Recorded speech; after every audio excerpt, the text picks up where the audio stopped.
నిరుద్యోగులు నిలదీస్తే లాఠీ చార్జీలు, మా భూముల్లో ఫార్మా పెట్టొద్దంటే లంబాడి బిడ్డలపై లాకప్ హింసలు, లంబాడి రైతులకు బేడీలు, ఉస్మానియా యూనివర్సిటీ విద్యార్థులు నిరసన చేసే హక్కును కూడా ఈరోజు తొలగించారు అధ్యక్ష.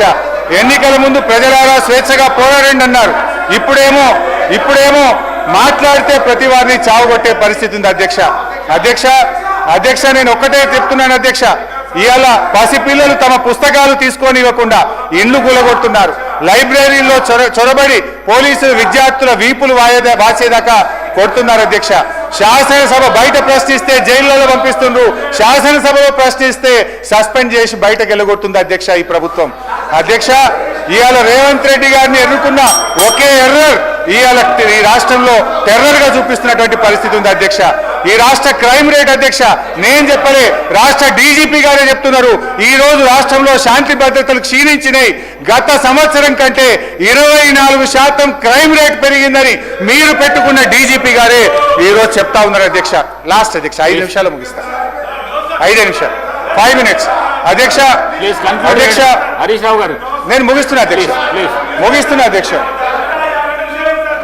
Just 5 minutes I'm concluding 5 minutes అధ్యక్ష. కొన్ని మంచి సూచనలు ఇచ్చి ముగిచ్చేస్తా అధ్యక్ష.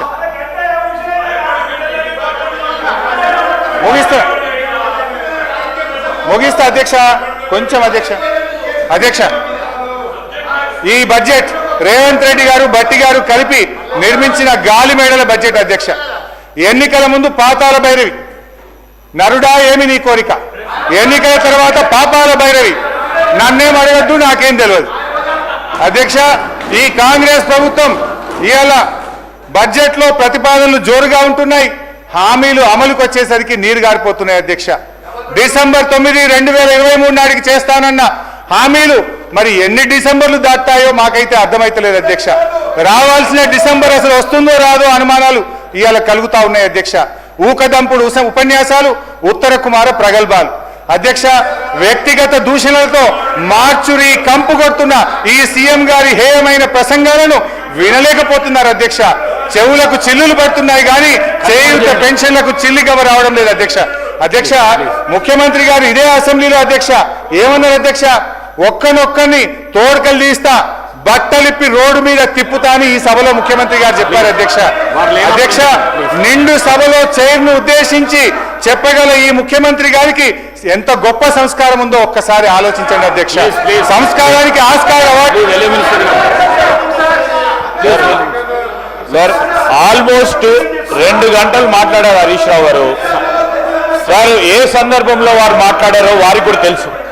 ఏ సందర్భం పురస్కరించుకొని ముఖ్యమంత్రి గారి కుటుంబం పైన, లేకుంటే గౌరవ శాసనసభ్యులకు సంబంధించిన కుటుంబాల పైన, లేకుంటే ప్రతిపక్షాలకు సంబంధించిన కుటుంబ సభ్యుల పైన మాట్లాడుతూ ఉన్న కొన్ని సోషల్ మీడియా ఛానల్స్కు సంబంధించిన అంశం విషయంలో మాట్లాడటం జరిగింది. ఈరోజు మేం చెప్తా ఉన్నాం, చట్ట పరిధిలోనే ఏ యాక్షన్ అయినా ఉంటుంది అధ్యక్ష. రాజ్యాంగ పరిధిలో పనిచేస్తూ ఉంటుంది చట్టసభ. ఈరోజు సీఎం గారికి సంబంధించిన వారు చేసిన వ్యాఖ్యలను తప్పుదారి పట్టించడానికి ఈరోజు హరీష్ రావు గారు చాలా పకడ్బందీగా ఒక వ్యూహరచనతో ఏ విధంగా మాట్లాడితే సూచనలను చెప్పుకుంటూ విమర్శలు చేస్తూ ఉన్నారు. సార్ ఒక్క సూచన చేసి 10 విమర్శలు చేస్తూ ఉన్నారు.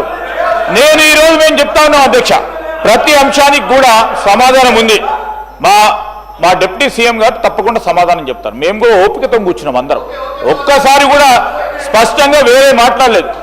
మేము సభా సమయానికి సంబంధించిన అంశం విషయంలో మాట్లాడుతూ ఉన్నప్పుడు ఎందుకు సార్ సబ్జెక్ట్ ఉంటే సబ్జెక్ట్ మేము మాట్లాడి క్లోజ్ చేయమని చెప్పండి సార్. క్లోజ్ అయిపోయి 2 hours అవుతుంది సార్. ఇది సార్ మొట్టమొదటిసారి మాకు ఎప్పుడైనా 2 hours ఇచ్చినా సార్ అక్కడ కూర్చుంటే, మాకు ఎప్పుడైనా 2 hours ఇచ్చినా మాకు 1 hour కూడా ఇవ్వలేదు, 10 నిమిషాలు కూడా ఇవ్వలేదు సార్. అక్కడ కూర్చుంటే మేము అదే సీట్లో కూర్చున్నాం. నేను, భట్టి గారు, సీతక్క గారు, జగ్గారెడ్డి గారు, మా పోడం వీరన్న గారు, మా రాజగోపాల్ రెడ్డి గారు. ఒక్క 5 నిమిషాలు ఇస్తే 10 నిమిషాలు ఇంటరప్షన్స్ వస్తున్నాయి. 2 hours ఇచ్చి మీరు పెద్ద హృదయంతో, మేము కూడా పెద్ద హృదయంతో మీరు ఇచ్చే సూచనలు విందామని ఆలోచన చేస్తే ఇష్టారాజ్యం విమర్శలు చేస్తూ పోతా ఉన్నారు అధ్యక్ష. దయచేసి వారికి ఇచ్చిన సమయం ఎక్కువ తీసుకున్నారు. క్లోజ్ చేసి మా గౌరవ సభ్యులు చాలా మంది కూడా మాట్లాడేది ఉంది అధ్యక్ష. దయచేసి వారికి మా